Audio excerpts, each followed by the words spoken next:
Zvažuješ, či ostať vo vzťahu alebo odísť? Toto video ti pomôže rozhodnúť sa. Vieš, že už nie si dlhodobo šťastná, ale stále dúfaš, že sa to zlepší. Niekedy ti stačí len trošku pozornosti a znovu začneš veriť. Ale stačí to? Tu je niekoľko otázok, ktoré ti pomôžu ukázať pravdu. Odpoveď si na ne úprimne. Cítiš sa vedľa neho bezpečne? Fyzicky aj emocionálne? Alebo si v neustálom napätí, čo povie, ako zareaguje, či ho niečo nevytočí? Pracujete obaja na vzťahu? Alebo si v tom sama? Cítiš, že má snahu, alebo sa všetko točí len okolo neho? Rešpektuje tvoje hranice, tvoje potreby, tvoje nie? Alebo sa vždy nejako prispôsobíš, len aby si udržala pokoj?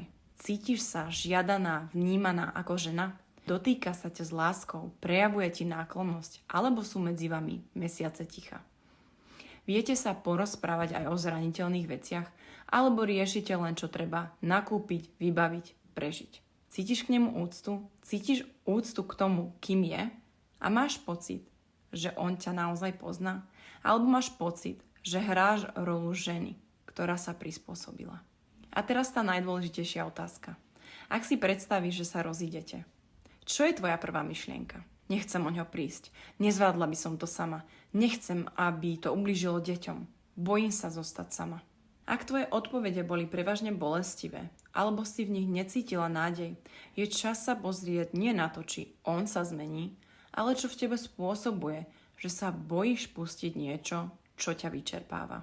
Sedení k balíčku Sebavedomá za jeden deň sa na to pozrieme cez tvoje podvedomé vzorce, ktoré ti hovoria, že sa máš uspokojiť s málom, že nemáš nárok odísť, že to nevydržíš, že to nezvládneš. Cez hypnoterapiu prepíšeme hlboké presvedčenia, ktoré ťa držia vo vzťahu, kde ťa ten druhý zraňuje. Nie preto, aby si odišla hneď, ale aby si vedela skutočnú pravdu a aby si vedela, čo je pre teba správne. Keď tú pravdu ucítiš, už ju nebudeš môcť ignorovať.